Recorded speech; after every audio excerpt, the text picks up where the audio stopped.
നമസ്കാരം. എല്ലാ പ്രിയപ്പെട്ടവർക്കും ലേൺ ടു കോൺകറിലേക്ക് സ്വാഗതം. 2025 10th ലെവൽ ക്വസ്റ്റ്യൻസിലെ മാത്സ് ക്വസ്റ്റ്യൻസ് ആണ് നമ്മളിപ്പോൾ ഡിസ്കസ് ചെയ്തുകൊണ്ടിരിക്കുന്നത്. ആദ്യമായിട്ട് കാണുന്നവർ ചാനൽ സബ്സ്ക്രൈബ് ചെയ്യുക. കൂടാതെ നിങ്ങളുടെ അഭിപ്രായങ്ങൾ കമൻറ്റ് ചെയ്യുക. ഇതിനു മുമ്പ് അപ്ലോഡ് ചെയ്തിട്ടുള്ള വീഡിയോസ് കാണാത്തവർക്ക് വേണ്ടി അതിൻ്റെ ലിങ്ക് ഡിസ്ക്രിപ്ഷനിൽ കൊടുത്തിട്ടുണ്ട്. ബാക്കി ക്ലാസ്സസ് കൂടി കാണുക. ഇന്നത്തെ ക്വസ്റ്റ്യൻസിലേക്ക് കടക്കാം. ആദ്യത്തെ ക്വസ്റ്റ്യൻ, താഴെ പറയുന്നവയിൽ ശരിയേത്? ഓപ്ഷൻ എ 12 + 15 എത്രയാണ് വരേണ്ടത്? 27 വരേണ്ടത്. ഇത് തെറ്റാണ്. ഓപ്ഷൻ ബി 25 ന്ന് 7 കുറച്ച് കഴിഞ്ഞാൽ എത്രയാണ്? 18 ആണ്. ഇവിടെ ഇത് 19 പറഞ്ഞിരിക്കുന്നത് തെറ്റാണ്. 9 × 6 54 ഇത് ശരിയാണ്. ഓപ്ഷൻ സി ആണ് നമ്മുടെ ആൻസർ. ഡി കൂടി നോക്കാം. 8/2 നമുക്ക് എത്രയാണ് വരേണ്ടത്? 4 വരേണ്ടത്, 5 അല്ല. നമ്മുടെ ആൻസർ ഓപ്ഷൻ സി. 20ൻ്റെയും 30ൻ്റെയും ഉസാഖ 10 ആണെങ്കിൽ അവയുടെ ലസാഗു എത്രയാണ്? 20ൻ്റെയും 30ൻ്റെയും ലസാഗുവാണ് ചോദിച്ചിരിക്കുന്നത്. 20ലും 30ലും കോമൺ ആയിട്ട് പോകുന്ന സംഖ്യ ഏതാണ്? 10 കൊണ്ട് നമുക്ക് ഹരിക്കാൻ പറ്റും. 2 × 10 20, 3 × 10 30. ഇനി ഇതിൽ കോമൺ ആയിട്ട് പോകുന്ന സംഖ്യകളില്ല. ഇതെല്ലാം കൂടി ഗുണിക്കുക. 10 × 2 × 3 2 × 3 6, 6 × 10 60. നമ്മുടെ ലസാഗു 60 ആണ്. ഓപ്ഷൻ എ ആണ് ആൻസർ. അടുത്ത ക്വസ്റ്റ്യൻ, 8/3ൻ്റെ 3/4 ഭാഗം എത്രയാണ്? 8/3ൻ്റെ 3/4 എന്ന് പറയുമ്പോൾ 8/3 × 3/4 കാണുക. 1 4 4, 2 4 8, ഈ 3ഉം ഈ 3ഉം കൂടി പോയി. നമ്മുടെ ആൻസർ 2 ആണ്. Option B 2. 726 സെൻറ്റിമീറ്റർ നീളമുള്ള ഒരു കയറിനെ 100 തുല്യ ഭാഗങ്ങളായി മുറിച്ചാൽ ഓരോ കഷ്ണത്തിൻ്റെയും നീളം എത്രയാണ്? 726 സെൻറ്റിമീറ്റർ നീളമുള്ള കയറാണ്. അതിനെ നമ്മൾ 100 തുല്യ ഭാഗങ്ങളായിട്ട് മുറിക്കുന്നു. അങ്ങനെയാണെങ്കിൽ ഓരോ കഷ്ണത്തിൻ്റെ നീളം എങ്ങനെ കാണാം? 726 / 100 എത്ര വരും? 2 0 ആണുള്ളത്. 2 സ്ഥാനം മാറ്റി പോയിന്റ് ഇടുക.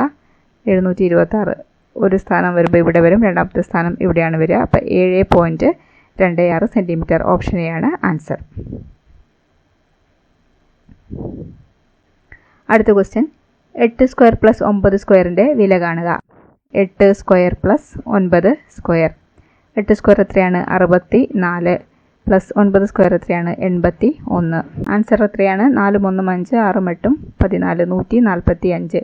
ഓപ്ഷൻ ബി ആണ് ആൻസർ. ക്വസ്റ്റ്യൻ, ഒരു ബാസ്കറ്റ്ബോൾ കളിക്കാരൻ്റെ 6 കളികളുടെ ശരാശരി സ്കോർ 18 പോയിന്റ് ആണ്. അടുത്ത കളിയിൽ അയാൾ 25 പോയിന്റ് എടുത്താൽ പുതിയ ശരാശരി സ്കോർ എത്രയാണ്? 6 കളികളുടെ ശരാശരി എങ്ങനെയാണ് കാണുന്നത്? ശരാശരി തുക / എണ്ണമാണ്. തുക / എണ്ണം. ഇവിടെ ശരാശരി തന്നിട്ടുണ്ട്. ശരാശരി എത്രയാണ്? 18 ആണ്. 6 കളികളുടെ എണ്ണം 6 ആണ്. അപ്പോൾ ഇത് നമുക്ക് എങ്ങനെ എഴുതാം? 18 = തുക / 6. അങ്ങനെയാണെങ്കിൽ തുക എത്രയാണ്?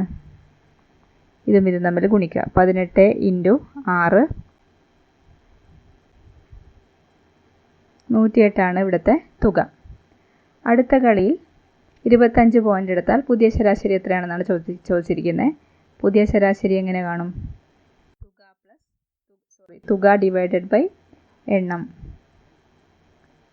ഇവിടെ തുക എന്ന് പറയുമ്പോൾ 108 കഴിഞ്ഞ കളിയിൽ എടുത്തിട്ടുണ്ട്. 108 പ്ലസ് ഈ കളിയിലെടുത്ത പോയിന്റ് 25 / എണ്ണം 7 ആണ്. 7 കളിയാണ്. എത്ര വരും?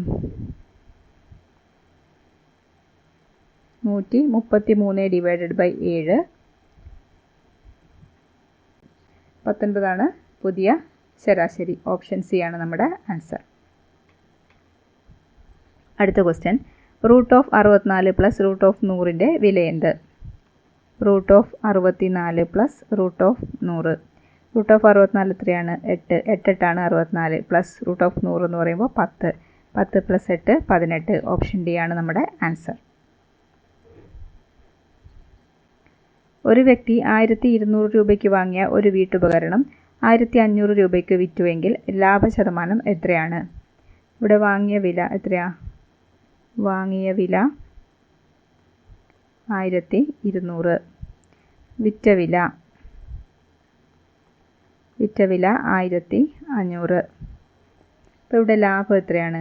ലാഭം വിറ്റ വില മൈനസ് വാങ്ങിയ വില 1500 മൈനസ് 1200. ഇവിടെ ലാഭം എത്രയാണ്? 300 രൂപയാണ് ലാഭം.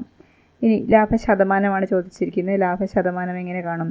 ലാഭശതമാനം ഈക്വൽ ടു ലാഭം ഡിവൈഡഡ് ബൈ വാങ്ങിയ വില ഇൻറ്റു 100. ലാഭം 300, വാങ്ങിയ വില 1200 ഇൻറ്റു 100. ഇതും പോയി. 1 3 3 4 3 12, 1 4 4 25 4 100. അപ്പോൾ എത്രയാണ് നമ്മുടെ ലാഭശതമാനം? എത്രയാണ്? 25%. ഓപ്ഷൻ ബി ആണ് ആൻസർ. അടുത്തത് ചിത്രത്തിൽ അടയാളപ്പെടുത്തിയ കോൺ കാണുക. ഈ കോണാണ് നമ്മുടെ ചോദിച്ചിരിക്കുന്നത്. ഈ കോണിൻ്റെ അളവാണ് ചോദിച്ചിരിക്കുന്നത്. അപ്പോൾ നമുക്ക് ഇങ്ങനെയൊരു രേഖ തന്നു കഴിഞ്ഞാൽ ഇത് ടോട്ടൽ ഇതിൻ്റെ വാല്യൂ 180 ഡിഗ്രി വരും. 180 ഡിഗ്രി ഇതിനെ രേഖീയ ജോഡി എന്നാണ് പറയുന്നത്. ഈ രണ്ട് കോണുകൾ ചേർന്നാൽ 180 ഡിഗ്രി വരും. ഈ നമുക്കിവിടെ ഇതുപോലൊരു രേഖീയ ജോഡിയായിട്ട് കൺസിഡർ ചെയ്യാം ഇതിനെ. അപ്പോൾ ഒരു വശത്ത് 130 ഡിഗ്രി തന്നിട്ടുണ്ട്. അപ്പോൾ അടുത്ത വശത്തെ കോൺ എത്രയാണ്? 180 മൈനസ് 130 എത്രയാ? 50 ആണ്. അപ്പോൾ ഈ കോൺ എത്രയാണ്? 50 ഡിഗ്രിന്ന് കിട്ടി. ഇനി ഈ ഒരു ട്രയാങ്കിൾ കൺസിഡർ ചെയ്യുക. ഈ ഒരു ട്രയാങ്കിളിൻ്റെ 3 കോണുകളുടെ തുക എപ്പോഴും 180 ഡിഗ്രി ആയിരിക്കും. അങ്ങനെയാണെങ്കിൽ ഇവിടെ 60 50 60ഉം 50ഉം 110.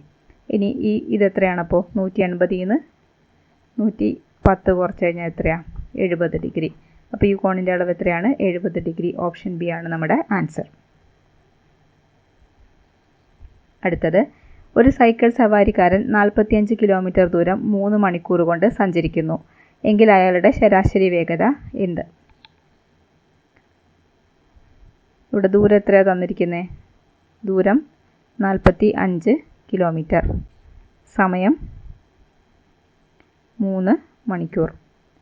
3 മണിക്കൂർ തന്നിട്ടുണ്ട്. ശരാശരി വേഗത എത്രയാണ്? വേഗത എന്താണ്? ദൂരം ബൈ സമയം. ദൂരം ഡിവൈഡഡ് ബൈ സമയം. 45 divided by 3. 15 kilometre per hour ആണ് ശരാശരി വേഗത. ഓപ്ഷൻ ഡി ആണ് നമ്മുടെ ആൻസർ. ഇത്രയാണ് ഈ ഒരു ക്ലാസ്സിൽ ഉൾക്കൊള്ളിച്ചിരിക്കുന്നത്. നമുക്ക് മറ്റൊരു ക്ലാസ്സുമായിട്ട് വീണ്ടും കാണാം. Thank you for watching.